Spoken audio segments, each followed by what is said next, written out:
video conference dalam diklat daring pengawas sekolah se-Nusantara yang bekerja sama dengan Gumun dan BKI Jawa Timur. Pertama-tama marilah kita panjatkan puji syukur kehadirat Allah Subhanahu wa Ta'ala yang telah melimpahkan rahmat, taufik dan hidayahnya sehingga kita dapat bertemu kembali dalam video conference malam ini. Tak lupa saya juga mengucapkan selamat Hari Raya Idul Adha 1441 Hijriah. Mohon maaf lahir batin. Bapak Ibu pengawas Nusantara, perkenalkan saya Endang Sulistiawati, pengawas SMK Provinsi Jawa Timur, wilayah Kabupaten Malang. Di sini saya selaku host dalam video conference ini. Bapak Ibu pengawas SMK Nusantara. Iya, ini lagi host. Tapi kok putus-putus ya?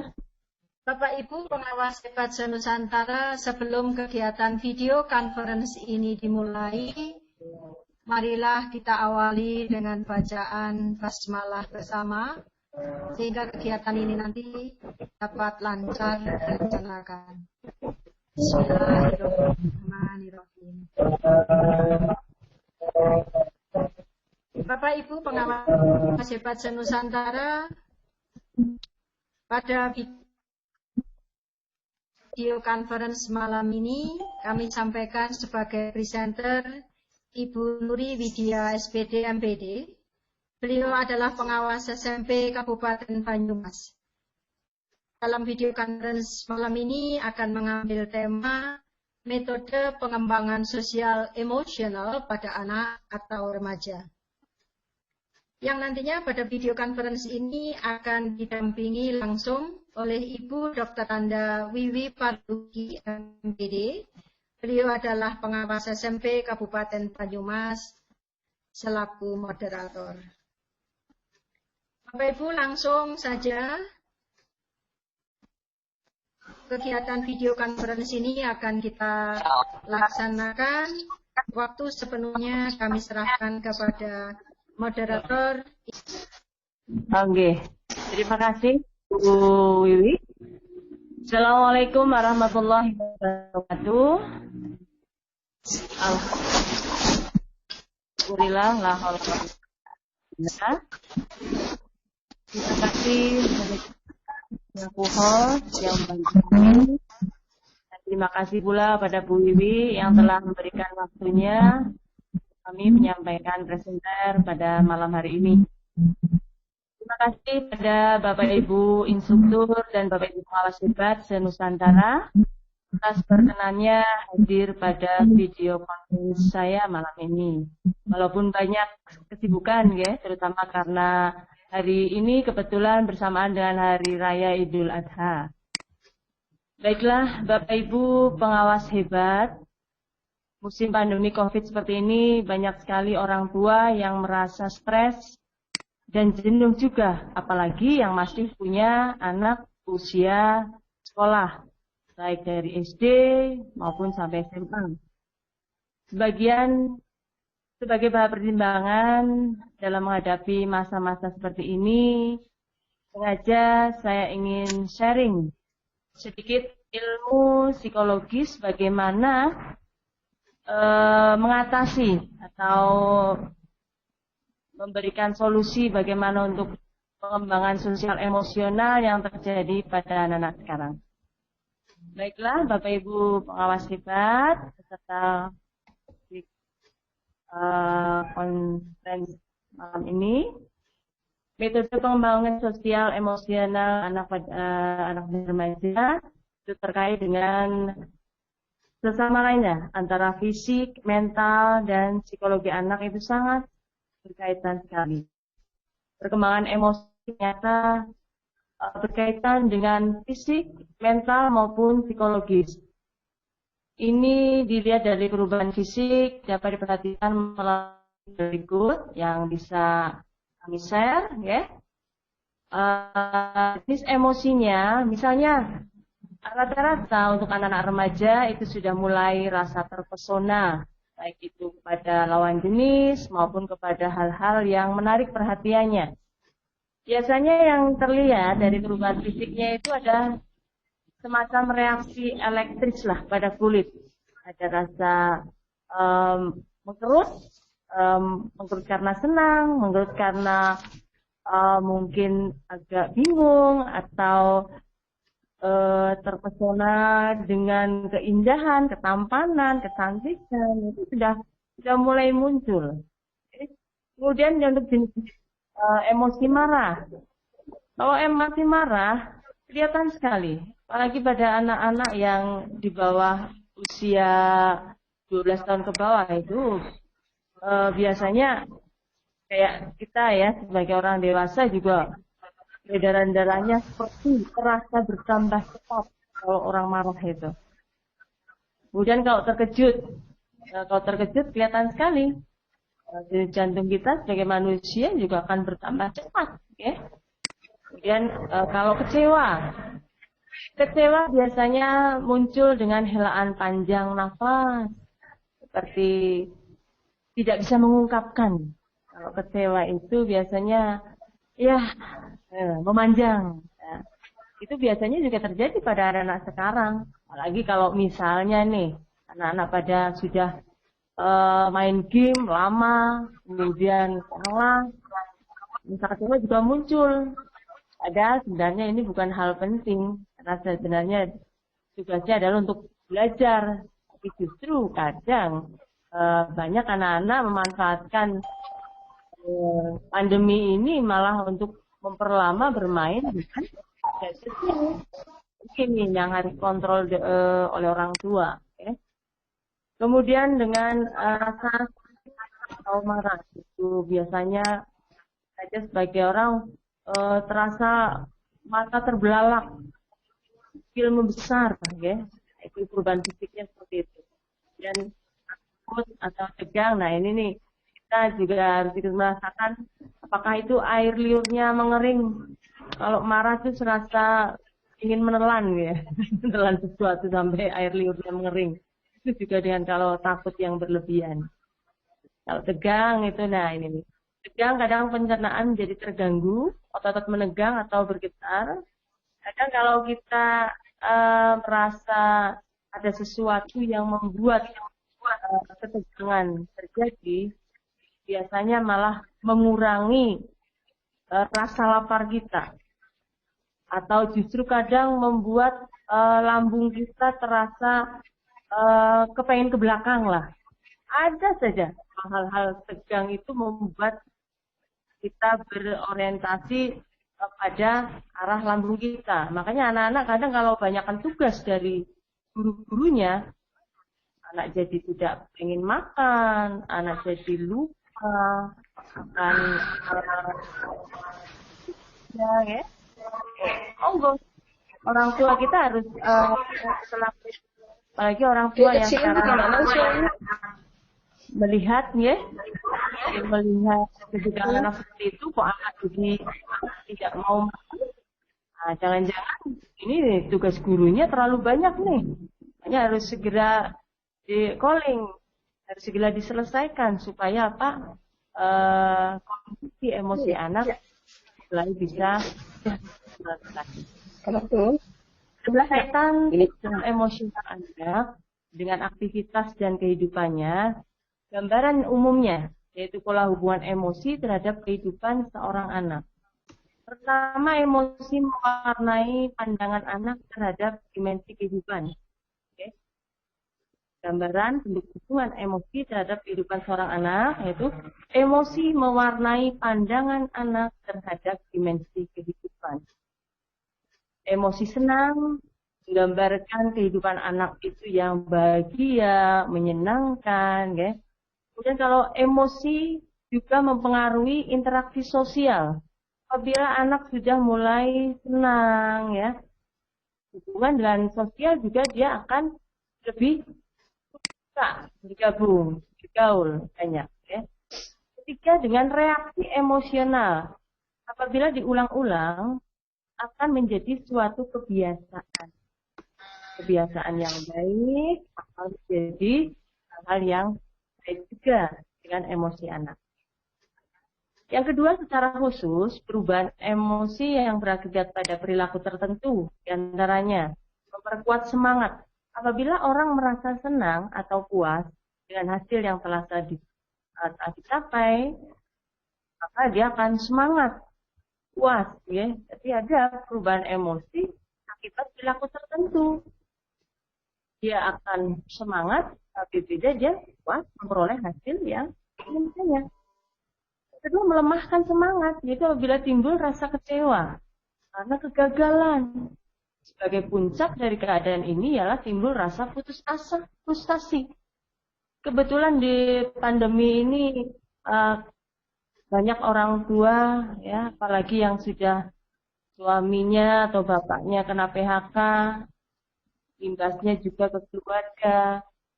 Kalau tidak betul-betul orang yang siap, biasanya akan menimbulkan frustasi yang paling dalam adalah putus asa. Dikhawatirkan banyak akan timbul kekecewaan karena tuntutan hidup, sementara keadaan seperti pandemi ini juga tidak bisa ditolerir untuk mencari pekerjaan yang lebih baik lagi seperti yang dahulu-dahulu. Ini akan melemahkan semangat, yang akan menimbulkan rasa putus asa. Jalan. Kemudian menghambat atau mengganggu konsentrasi belajar ini bagi anak yang masih sekolah ya, sedang mengalami ketegangan emosi. Bisa juga menimbulkan sikap gugup, nervous ya, gagap dalam bicara, tidak bisa menyampaikan suatu pendapat karena dia sedang tegang emosinya. Nah, ini sangat mengganggu konsentrasi belajar seorang anak.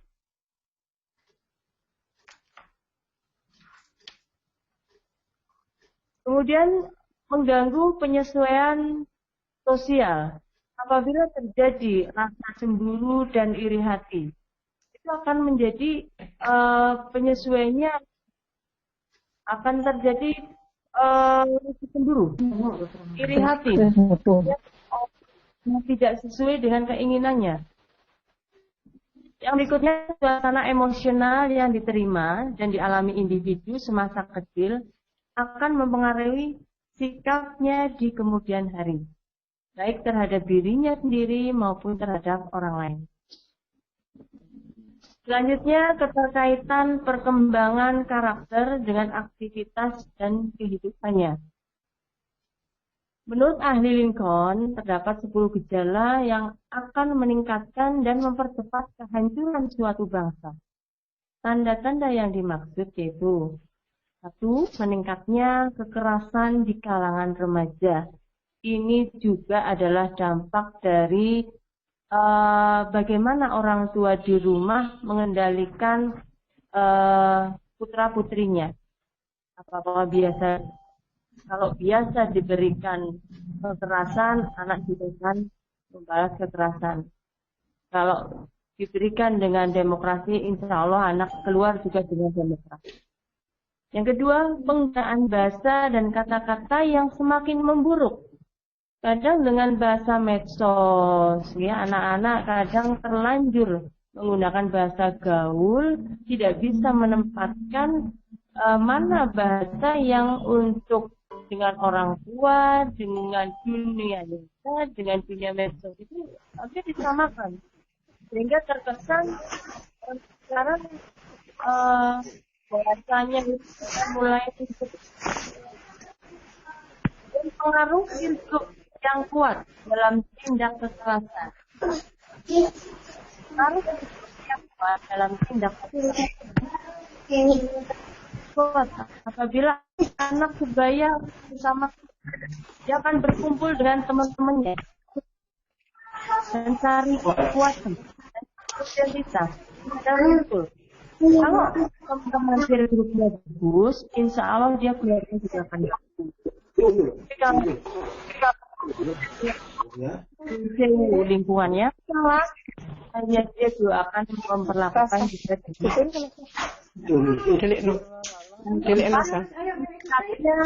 perilaku merusak diri seperti penggunaan narkoba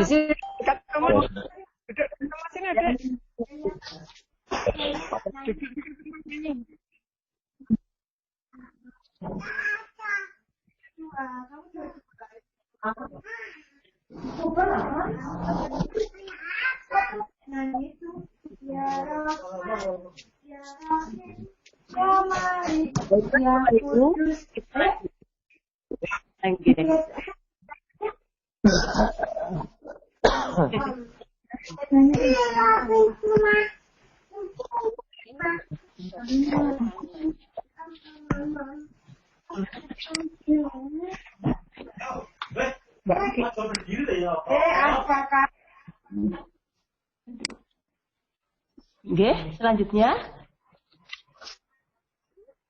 Selanjutnya meningkatnya kita ini ada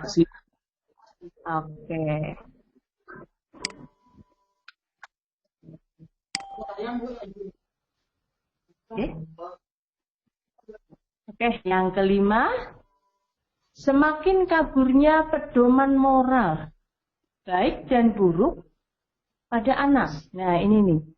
Dengan adanya dunia medsos yang terlalu bebas, anak dipegang HP sendiri, hanya dikasih kuota, kita sebagai orang tua harus sering mengetek.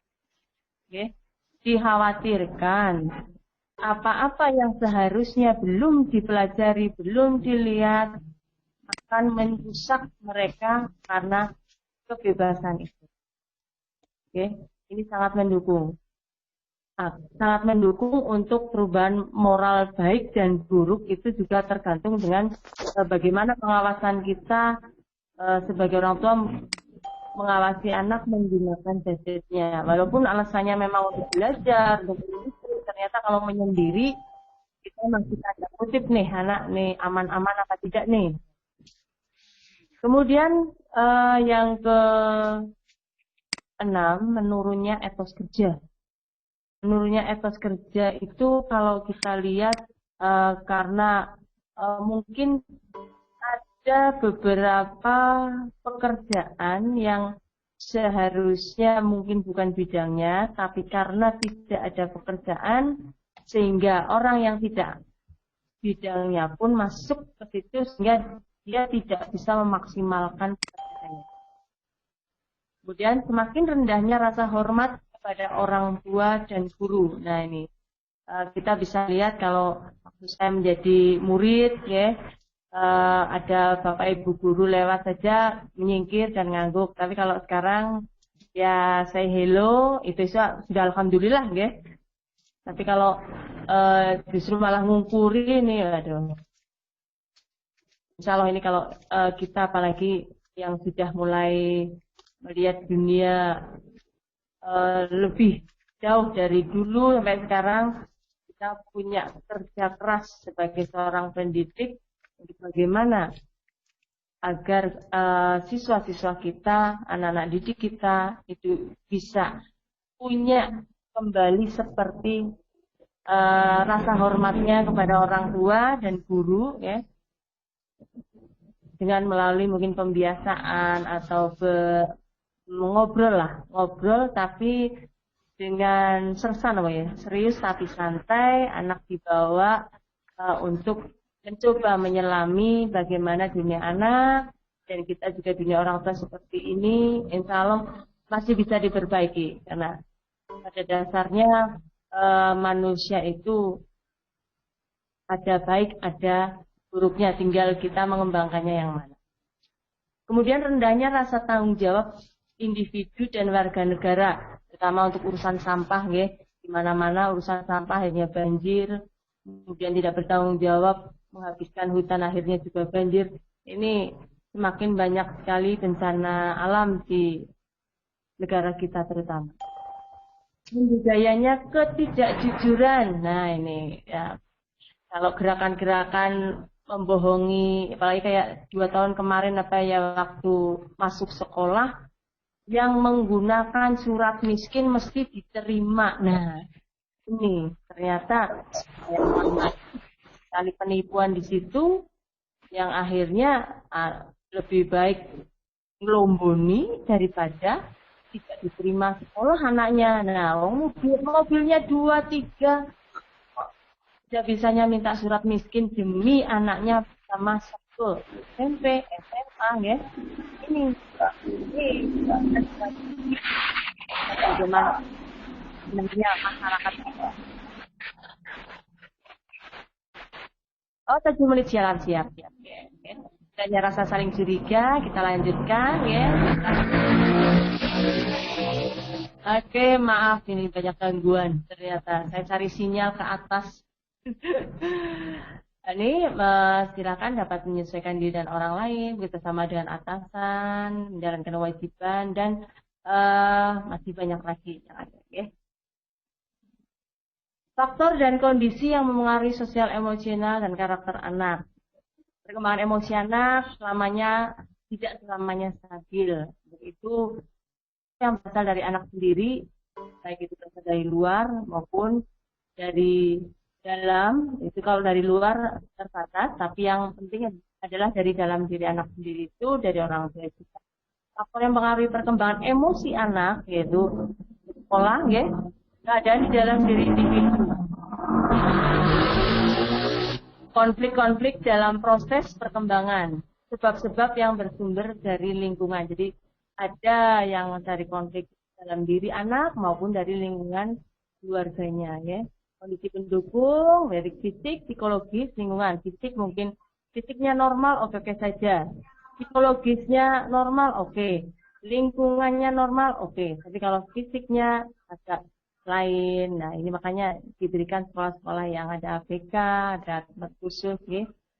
Apabila kondisi keseimbangan tubuh terganggu, kelelahan, kesehatan buruk, ataupun perubahan yang berasal dari perkembangan mereka, akan mengalami emosi yang tinggi. Sehingga untuk kita sebagai orang tua harus selalu memperhatikan kesehatan dan keseimbangan antara kebutuhan anak dengan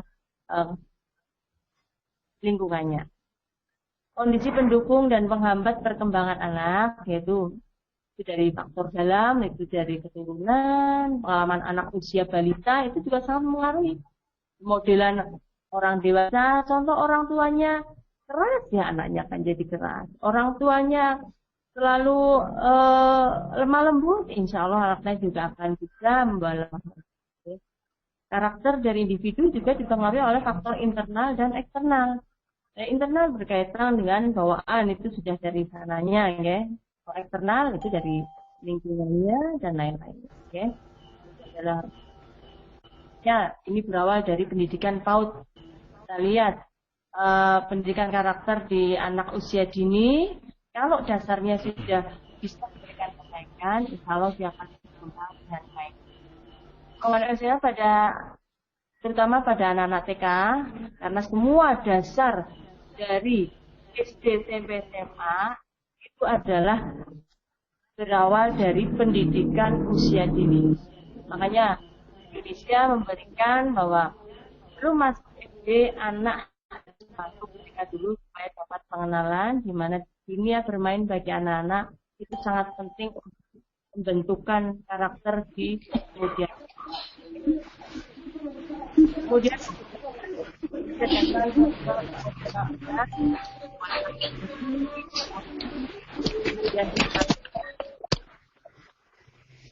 Guru menguasai tindakan-tindakan prinsip diantaranya menjadi contoh yang baik, mengajarkan pengenalan emosi, perasaan anak, dan lain-lain itu.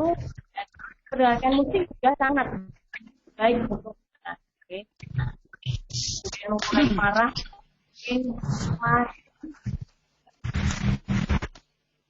Oke. Gambaran yang dapat dilihat pada bagian berikut, egosentris, sikap mementingkan diri sendiri. Oke, itu menimbulkan sosiosentris. ada kooperatif atau kerjasamanya. Arah pembelajaran sosial ya, baik stabil, tidak kontrol, meledak, stabil, untuk pengembangan sosial emosional pada anak, ya, jadi akan berhasil jika berlandaskan pada DAP, Developmentally Appropriate Practice, yaitu program pengembangan anak yang berbasis pada perkembangan anak atas kebutuhan, bukan berdasarkan keinginan orang tua. Oke, prinsip-prinsipnya yaitu bahwa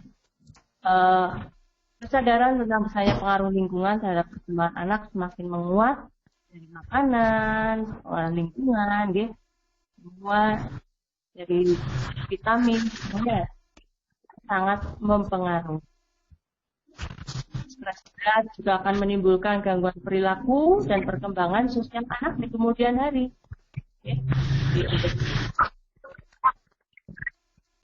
Jadi, begitu Bapak Ibu pengawas hebat senusantara, apa yang ilmu sedikit yang bisa kami sampaikan kepada Bapak Ibu, semoga bisa bermanfaat. Selanjutnya akan saya kembalikan ke moderator. Terima kasih. Wabillahi taufiq wal hidayah. Assalamualaikum warahmatullahi wabarakatuh.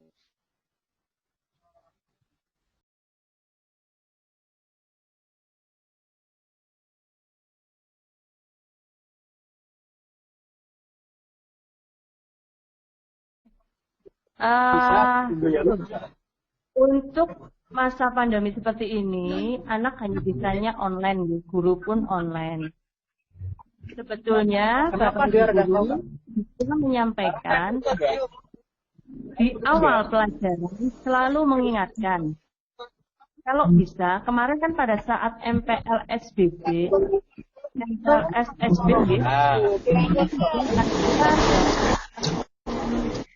PPK. Nah, dari PPK ini kita biasakan kalau mau pertemuan kita biasakan pakai PPK. Misalnya anak untuk nilai libur dan lain-lain.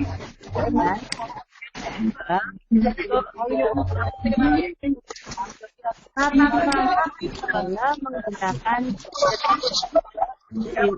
pertama menggunakan gadget itu juga wanti-wanti buatlah membuat aturan yang dari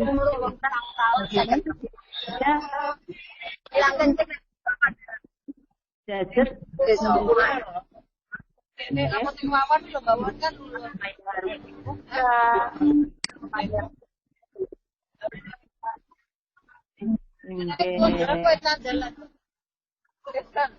ya tidak boleh apa yang berbeda. Kita ingin meningkatkan tingkat kecerdasan anak dengan cara bagaimana supaya anak melaporkan hari ini mungkin kepada wali kelasnya ya, atau kepada orang tuanya untuk melaporkan hari ini yang saya lihat tayangan ini supaya apa? Terkontrol. Kalau anak berusaha untuk melaporkan kejujuran apa yang dilihat selama memegang HP, insya Allah lama-lama anak akan terbiasa melatih kejujuran bahwa saya akan melaporkan sesuatu yang betul-betul saya lihat, ya. Sehingga dari situ guru bisa mengerem dari jarak jauh, orang tua juga bisa mengerem, ya, libatkan orang tua. Saya minta libatkan orang tua untuk ikut memantau aturan yang disampaikan oleh guru. Supaya apa? Supaya ada perhatian di rumah, ada perhatian, kita sebagai guru lewat online juga ada perhatian. Ayo siapa yang hari ini melihat selain pembelajaran, apa yang dilihat, silakan dituliskan, bebas, tuliskan apa saja. Okay? Kalau dari hal-hal kecil itu, kita bisa sudah terkendali juga. Okay? Anak-anak usia, apalagi SMP, SD, ya, itu juga masih masih lugu lah. Kalau SMA, SMK, insya Allah, apalagi yang cewek biasanya punya rasa tanggung jawabnya juga besar. Kita perankan itu. Dan jangan lupa libatkan orang tua. Kalau menurut saya seperti itu, Pak Sugiono. Mungkin kurang memuaskan jawaban saya, mohon dimaafkan.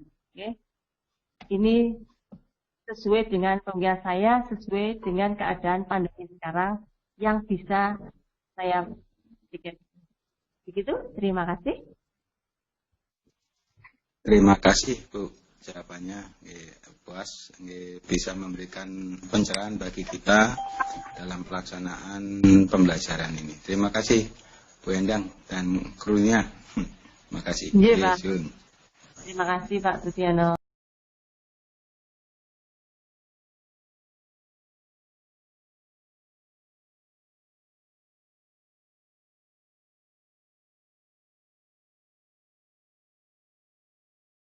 Ibu, kalau kita melihat chat anak, kita melihat chat anak, di situ sudah terlihat gambaran anak itu semangat atau lesu, itu tergantung dari jawaban anak di dalam chat mereka.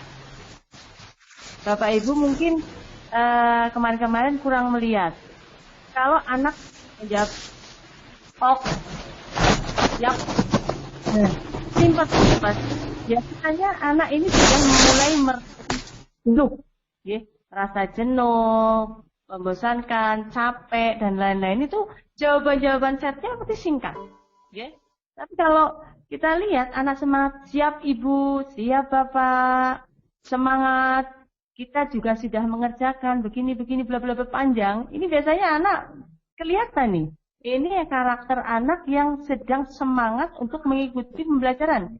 Nah, untuk membangkitkan karakter bullying karena kita tidak bertatap muka, sampaikan lewat chat-chat Bapak Ibu atau di classroom Bapak Ibu dengan bahasa yang seperti Anda sampaikan di dalam kelas. Jadi Bapak Ibu gurunya kita siapkan nih, biarkan bahasa yang biasanya keluar di kelas, bentuk tulisan sampaikan di chatnya, Anak-anak, sekarang kita akan mencoba mengelilingi dunia dengan cara begini. Untuk mengetahui, misalnya mau pembelajaran IPS, mempelajari apakah daerah Indonesia luas, sehingga kalau punya sewujud teks di males-males aja, mana silakan buka buku halaman sekian. Silakan sekali, guru lagi orang mood, Kalau ada satu bercerita, anggap saja anak-anak di depan kita. Dengan Bapak Ibu gurunya menuliskan, anak pagi ini kita akan bla bla bla bla bla bla bla. Sekarang ayo coba. Nah, ini kelihatan. Nanti anak responnya bagaimana? Kelihatan sekali. Dia Bapak, siap Ibu. Oke, saya juga akan berjalan-jalan. Nah, ini berarti anak sudah mulai ada rasa semangat untuk belajar. Kelihatan. Monggo, Bapak Ibu bisa sampaikan ke Bapak Ibu gurunya, kenali chat-chat anak dengan bahasa seperti apa. Itulah. Dan saya juga harus tekankan bahwa bahasa gurunya juga akan menimbulkan semangat pada anaknya.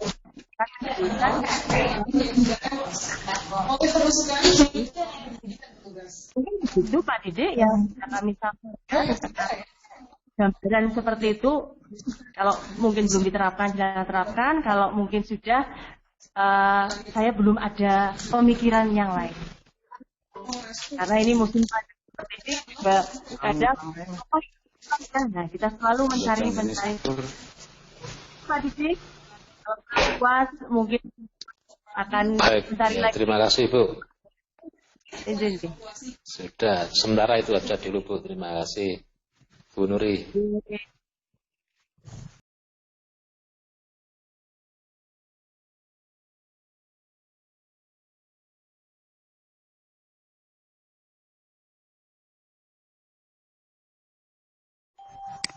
Kalau menurut saya itu mudah sekali. Caranya bagaimana? Caranya dengan membentuk kelompok anak untuk bekerja kelompok, okay? Dalam kelompok kelas, kemudian anak dibentuk kelompok-kelompok. Silakan mereka bagaimana caranya untuk saling menghubungi agar pekerjaan itu selesai lewat jarak jauh. Jadi kan mereka membentuk kelompok kecil-kecil sendiri, seperti kita, kelompok dijar. Kemudian kita diberi 3 peserta untuk jadi, nah yang dari Malang ya bisa komunikasi ya. Nah ini timbul rasa sosial tanggung jawab untuk menghubungi mungkin dari temannya yang belum bisa bergabung, suruh di miskolkan. Nah ini justru bagus kalau bisa dikembangkan. Bentuklah kelompok-kelompok kecil di mana anak tidak boleh ketemu secara tatap muka. Coba beri cara supaya tugas-tugasnya selesai. Nanti anak saling membantu. Disinilah rasa sosial anak. Okay? Itu malah lebih kuat. Mungkin mereka mengorbankan kuotanya untuk menghubungi, untuk menjadi ibaratnya apa, roomnya, ya kayak di sini Bu Endang, alhamdulillah ya, sangat sosial menurut saya. Karena apa, di saat PJJ seperti ini saya harus mencari host, ternyata yang memberikan kuotanya untuk menjadi room. Nah seperti ini juga bisa dikembangkan dalam PJJ pandemi seperti ini, Pak Redi. Demikian mungkin yang bisa agak membantu menjawab. Terima kasih, Bu. Kepada Bu Nuri, hebat. Jawabannya sangat memuaskan sekali. Luar biasa, Bu Nuri. Terima kasih, Bu. Senior, Bu Pinter.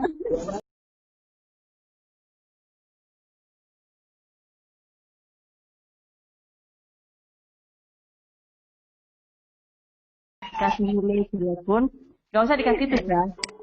Beri anak itu sesuatu kegiatan yang paling dia sukai. Buat anak ini enjoy dulu dengan gurunya atau dengan keadaan ini. Orang tuanya juga di calling. Beri dia sesuatu, entah itu tugas, entah itu apa ya, kebiasaan atau hadiah yang sangat menyenangkan. Tapi sifatnya yang mendidik, ya. Karena anak seperti ini biasanya anak-anak yang putus asa. Tidak punya gairah hidupnya itu sudah melempem lah istilahnya ya. Berarti dia ada sesuatu keinginan yang belum terpenuhi, tapi jawaban orang tua ataupun gurunya belum memuaskan dia atau malah mengecewakan dia. Karena bagaimanapun kalau jawaban orang tua kepada anak sesuatu yang mematikan, dia akan kecewa berat. Tetapi kalau kita memberikan jawaban, misalnya anak minta sesuatu, oh ya besok ya kalau ibu atau bapak punya rezeki. Terus misalnya pada gurunya, Bu Guru, Pak Guru, kok saya gini? Oh ya, nanti ya bentar kita gantian. Sehingga tidak mematikan emosi anak dengan ganti putus asa, kecewa. Itu udah diurak-atik juga susah. Sehingga untuk mengembalikannya, berikan sesuatu yang membahagiakan dia. Lakukan apa yang dia sukai. Anak mesti ada entah itu hobi, ya, hobi yang paling dia sukai, walaupun mungkin Bapak Ibu guru lah orang kait gitu ya, sudahnya nggak kaitan dengan mata pelajaran, nggak apa-apa. Yang penting berikan, tanya, kamu pengennya apa? kepengen sing kayak apa, gitu loh. Kepengen bagaimana. Kita tanya teman-temannya, dia hobinya apa. Kasih hobi yang sesuai dengan keinginannya. Supaya apa? Supaya emosi rasa bahagianya itu tumbuh dulu. Supaya menghilangkan kecewa. Itu memang prosesnya agak lama, tapi insya Allah itu akan mulai memunculkan hasil kalau orang tuanya dan gurunya juga ikhlas bekerja sama. Ya. Karena kalau ini mau dipaksa, mau pakai ancaman, ya. Kalau pakai ancaman nggak mungkin jadi. Tapi kalau pakai sesuatu yang membahagiakan anak, insya Allah pelan-pelan anak luluh. Oke, monggo dicoba aja. Nggih. Begitu Bapak Ibu. Mohon maaf kalau jawaban saya kurang memuaskan, ya. Mungkin kita akan lebih mempelajari, akan lebih ke dalam lagi kalau kita sambil merenung, sambil membaca, insya Allah akan lebih mudah. Terima kasih. Mohon maaf kalau tadi nabrak-nabrak, nggih, karena memang kondisi sinyal juga seperti ini, saingan dengan suara-suara yang lain. Oke. Terima kasih. Baca Nusantara. Sangat menarik dan penting sekali paparan dari Ibu Nuri Widya ini tadi. Dan hendaklah dapat menambah pengetahuan serta wawasan kita dalam memahami psikologi sosial emosional anak atau remaja. Semoga bermanfaat.